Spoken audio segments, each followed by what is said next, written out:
Sinto essa mão que comigo está quando não tenho forças. É a mão que vem me levantar quando chegam as provas. Foi essa mão que ajudou Moisés a dividir o mar em dois. É a mesma que hoje me acompanha, a mão de Deus. Sinto essa mão que comigo está quando não tenho forças. É a mão que vem me levantar quando chegam as provas. Foi essa mão que ajudou Moisés a dividir o mar em dois. É a mesma que hoje me acompanha, a mão de Deus. É a que me sustenta quando eu vou cair. É a que me dá forças para resistir. A que me alcança, que nunca falha, me move com poder. É a que me sustenta quando eu vou cair. É a que me dá forças para resistir. A que me alcança, que nunca falha, me move com poder, a mão de Deus.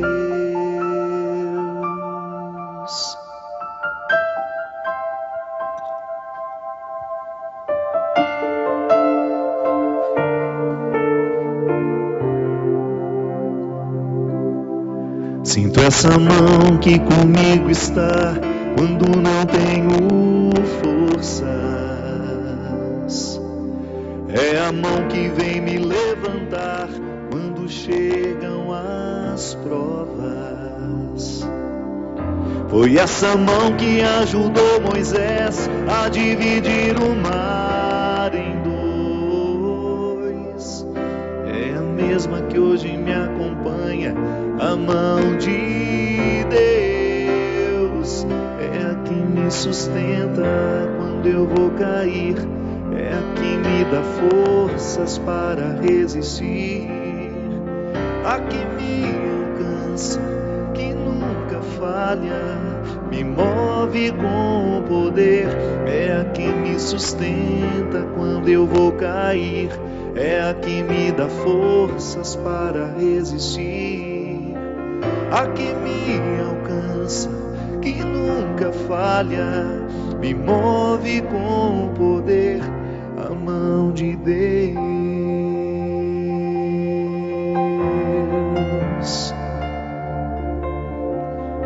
Oh, a mão de Deus. O Senhor é meu pastor, nada me falta. Ele me faz deitar em verdes pastagens. Às águas do repouso me conduz e Ele me reanima. Pelos bons caminhos me conduz, para a honra do seu nome. Mesmo se eu andar por um vale de sombra e de morte, não receio mal algum, pois Ele está comigo. Teu bastão e teu cajado me dão segurança. Diante de mim fazes servir uma mesa em face dos meus adversários. Perfuma minha cabeça com óleo e minha taça é inebriante. Sim, felicidade e fidelidade me acompanham todos os dias da minha vida e retornarei à casa do Senhor para longos dias. É a que me sustenta quando eu vou cair. É a que me dá forças para resistir. A que me alcança, que nunca falha, me move com poder. É a que me sustenta quando eu vou cair. É a que me dá forças para resistir. A que me alcança, que nunca falha, me move com poder, a mão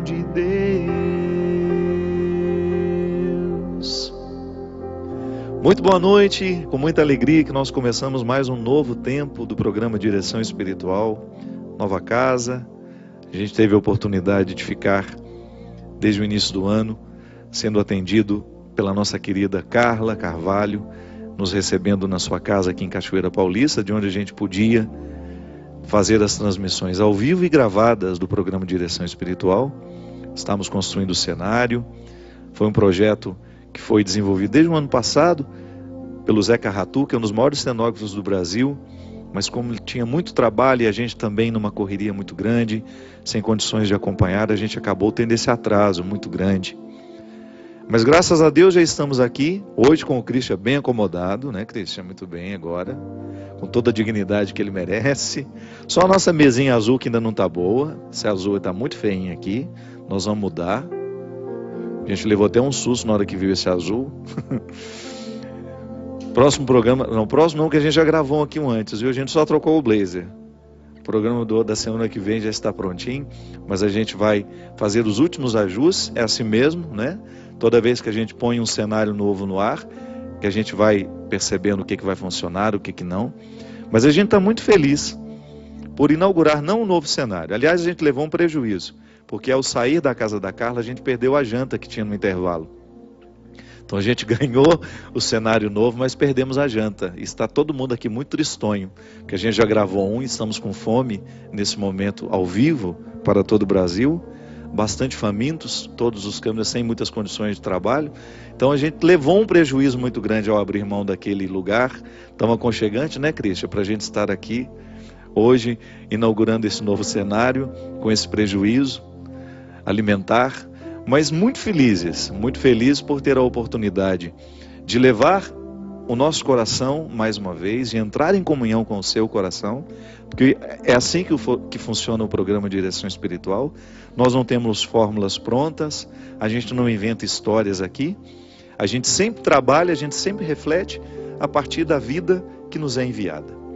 E a partir dessa comunhão, a gente estabelece uma amizade. Já são muitos anos aqui, agradeço muito a Canção Nova, agradecemos a Sony Music, que foi quem nos presenteou com esse cenário, quem nos deu a oportunidade de ter um novo lugar, né, para a gente poder fazer o programa Direção Espiritual chegar ao seu coração, com uma luz bonita, com um cenário bonito, é o nosso desejo. Mas muito mais que isso, eu não me iludo, sempre disse isso aqui, sempre digo isso nos bastidores também. É interessante ter um cenário organizado, bonito, de bom gosto, com bom material, que seja durável. Aliás, mostra aqui por gentileza. Eu gostaria que depois, quando a gente for passar para o próximo, ó, você que deseja fazer um vestido de madrinha de casamento, tem muito desse tecido aqui. Olha que beleza, você que vai para aquele casamento 2 horas da tarde, faz uma maquiagem leve.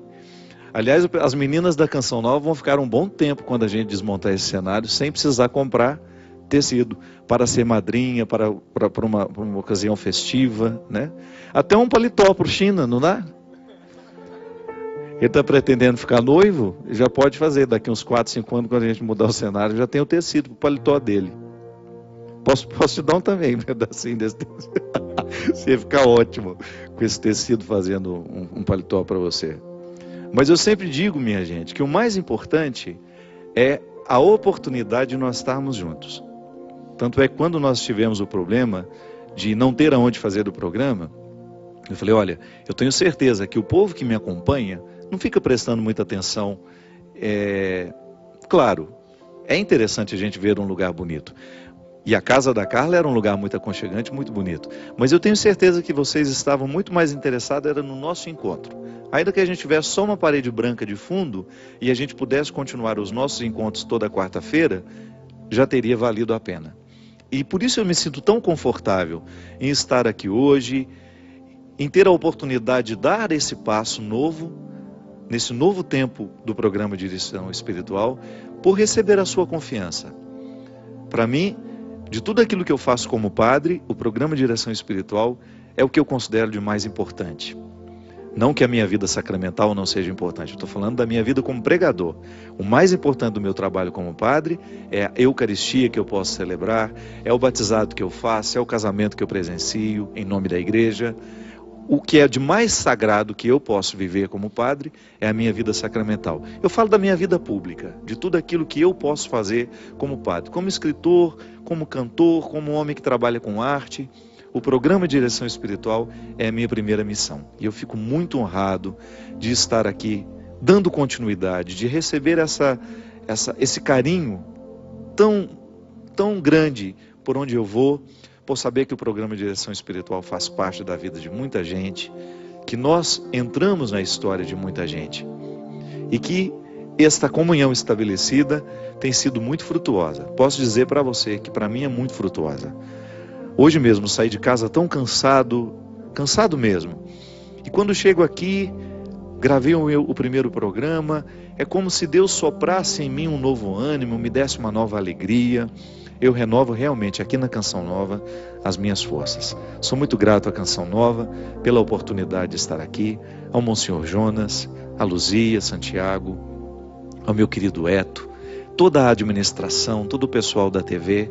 Muito obrigado por permitir que o Direção Espiritual continue no ar, a minha equipe técnica, todos aqueles que estão sempre aqui comigo. Muito obrigado, obrigado mesmo pela oportunidade de fazer esse programa acontecer. Quero começar agradecendo. Vivi momentos muito preciosos na peregrinação. As pessoas que foram comigo para os santuários marianos, muito obrigado pelo carinho com que esse grupo me tratou, pela oportunidade que nós temos de viver, de sermos uma família durante 10 dias, quase 12 dias, né?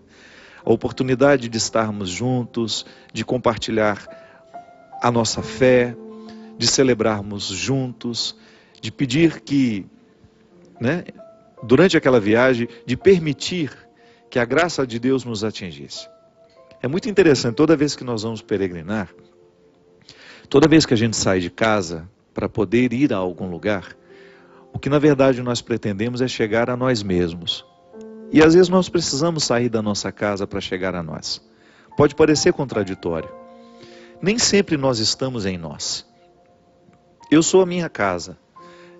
Parece dualista isso, né? Parece que eu posso me dividir. Não, é só para entender.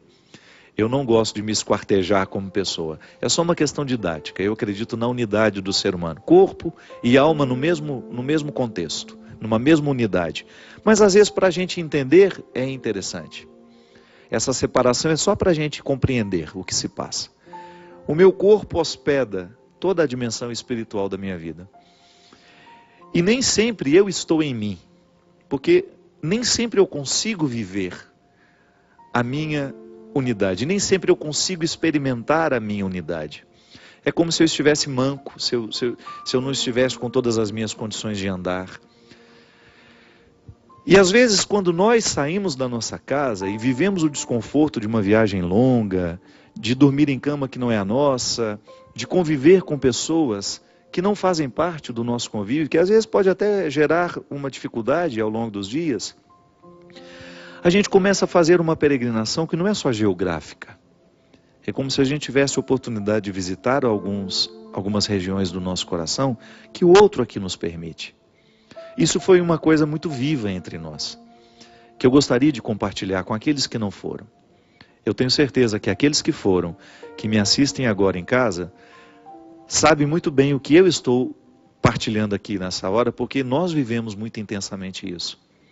Deus mexeu muito no nosso coração a partir dos nossos relacionamentos.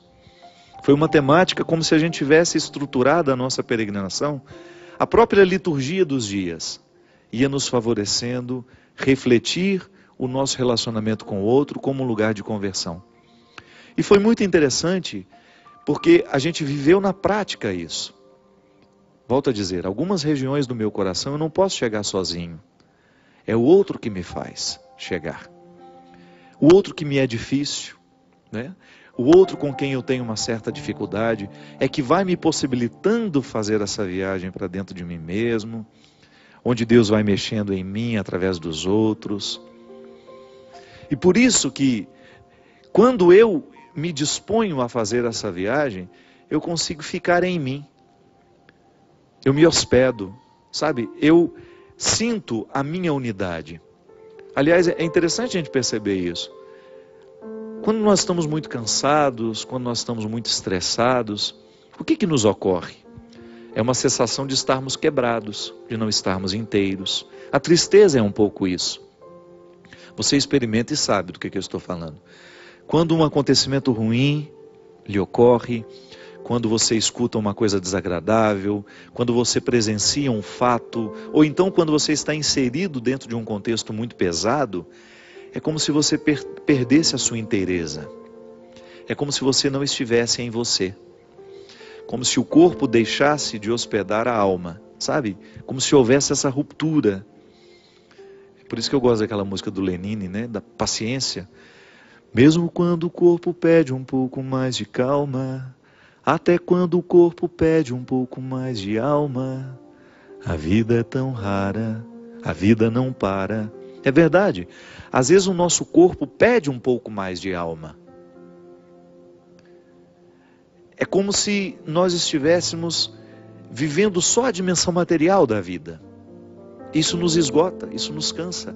Quando você está realizando um trabalho, por exemplo, onde você não é feliz, o cansaço do seu corpo, ele vai ficando tão insuportável. Por quê? Porque você não faz uma rega, da mesma maneira como a gente rega uma planta que está seca, com uma água fresca, para que aquela terra possa absorver. A mesma coisa na nossa vida física.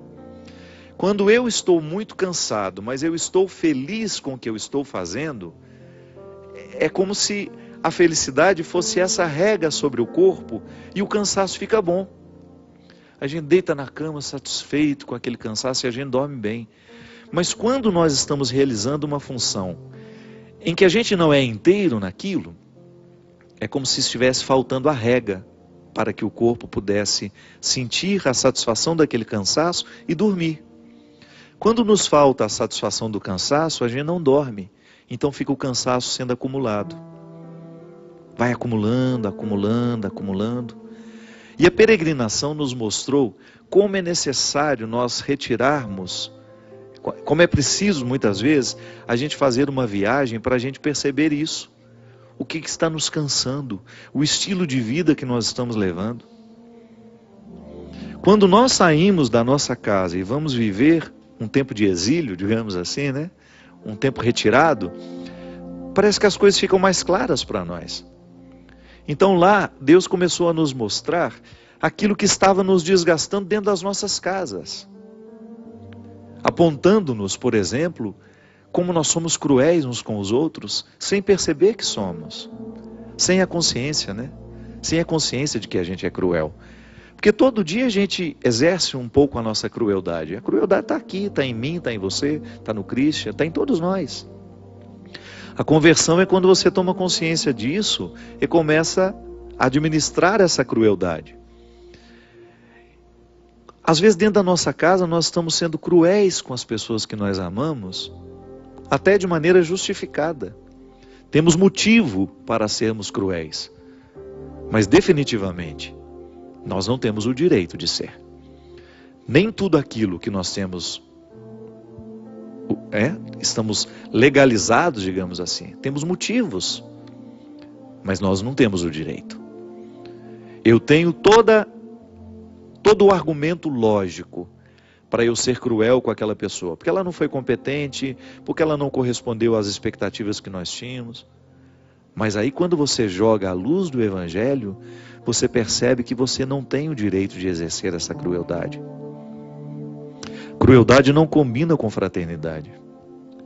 E às vezes Deus precisa nos retirar do nosso meio, nos colocar no outro meio estranho, com pessoas estranhas, para a gente ter condições de reconhecer onde é que nós somos cruéis, quais são os mecanismos da nossa crueldade.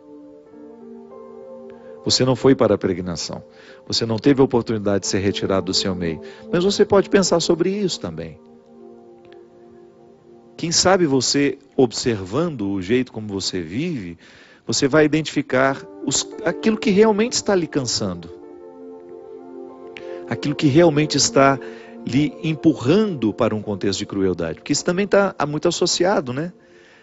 Quanto mais estressado a gente está, e o estresse é justamente isso, o desconforto de não estar vivendo do jeito certo, Quanto mais estressado a gente está, maior é a nossa facilidade de ser cruel com aqueles que estão ao nosso redor.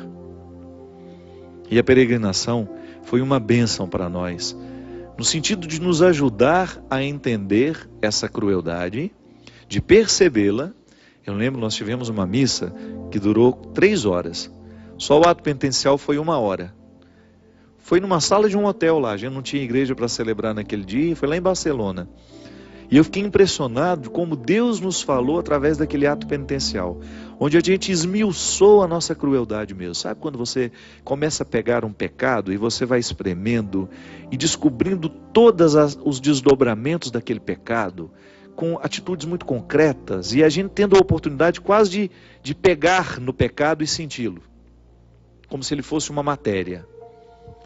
Gente, mas foi tanta libertação no coração daquelas pessoas, que algumas até adoeceram. E a gente sabe que muitas vezes, quando a gente vive uma libertação espiritual, o corpo reage, né? O corpo reage. A gente tem febre sem motivo, a gente tem uma indisposição intestinal. Sempre que nós mexemos nas questões espirituais, o nosso corpo se manifesta. Por quê? Porque nós somos um só, é um mecanismo só. Às vezes, o desarranjo físico tem causas espirituais, e naquele dia a gente experimentou isso. A libertação, na oportunidade que a gente teve de tocar quase que materialmente a nossa crueldade, identificá-la, e as lágrimas lavando os nossos rostos com arrependimento, né, com o desejo de voltar para casa. Eu não quero ser cruel de novo. Eu não quero ser um cruel inconsciente. Mesmo quando eu estiver exercendo a crueldade, eu quero estar consciente disso para eu ter condições de cortar. Para eu ter condições de interromper aquilo que em mim é tão maléfico, tão diabólico. As nossas atitudes diabólicas. Aquela peregrinação, aquele tempo, foi para nós ali, para os 100 e poucos peregrinos, uma oportunidade de nós identificarmos, à luz da mística de cada dia. Os santuários marianos nos inspiravam, e eu vivo a devoção mariana, vocês sabem disso. A devoção mariana para mim só tem sentido se ela me colocar na presença de Jesus. Maria não quer que nós fiquemos parados nela. Então a gente visitou os lugares que foram importantes e que são importantes dentro da devoção mariana, só para encontrar Jesus. Pelas mãos da mãe, a gente chega ao coração do filho. É o coração do filho que nos transforma. Mas a mística da mãe nos ajuda a ter o coração transformado, porque psicologicamente é fácil entender. A experiência que nós fazemos da mãe, salvas algumas exceções, né? Que existem pessoas que tiveram experiências terríveis com as mães. Mas geralmente, por mais tumultuada que seja, o vínculo com a mãe é sempre marcado pelo afeto, pelo amor, pela responsabilidade. É um vínculo muito definitivo. Então, inspirados por esse amor de mãe, a gente se dispõe a conhecer o coração do Filho, Jesus, que é o nosso Salvador. Maria não nos salva. Quem nos salva é Jesus. Na oportunidade que a gente tem, e como é que Ele nos salva? Na oportunidade que a gente tem de tocar o nosso pecado, de identificar quando nós somos cruéis, onde erramos, com quem erramos, e ali interferimos. Essa salvação, ela é necessária porque ela traz paz ao nosso coração, ela traz paz à nossa família. Nós não estamos falando de uma salvação escatológica, que nós esperamos viver depois que a gente morrer, não. O cristianismo nos convida a viver uma salvação histórica também. A salvação que a igreja nos convida a viver a partir de Jesus, essa graça que Jesus derrama diariamente sobre nós, não é para nos salvar depois da vida, da morte, não, somente. É uma salvação agora, porque ao experimentar a graça de ter a minha conduta reorientada, de modificar o meu jeito de tratar os outros, eu começo a viver em paz. Quando eu descubro que eu sou cruel com meu irmão, com minha mãe, você com seu marido, com sua esposa, quando você percebe que você está sendo cruel e consegue quebrar o poder da crueldade, você está antecipando a salvação na sua vida. Porque isso é prazeroso demais, minha gente. Você olhar para a vida que você está vivendo e saber que você está fazendo as coisas certas, que você está em paz. Como é que nós sabemos que nós estamos no caminho certo? Quando nós estivermos em paz. Deus nos fala através da paz. Ele nos incomoda, claro, mas sempre para que a gente tenha condições de buscar essa paz. Uma paz que nunca é definitiva. Como dizia o padre Zezinho, ela é inquieta. Eu estou sempre inquieto. Eu estou sempre buscando o melhor do meu coração. Por isso que eu não fico em paz para deitar no berço esplêndido e dormir o resto da vida. Não. É para que eu tenha condições de reconhecer quando é que eu sou cruel, quando é que eu sou diabólico, mudar aquele comportamento e ter aquela sensação boa de que nós estamos fazendo as coisas certas. Nós vamos para um rápido intervalinho e a gente volta já já com o programa Direção Espiritual.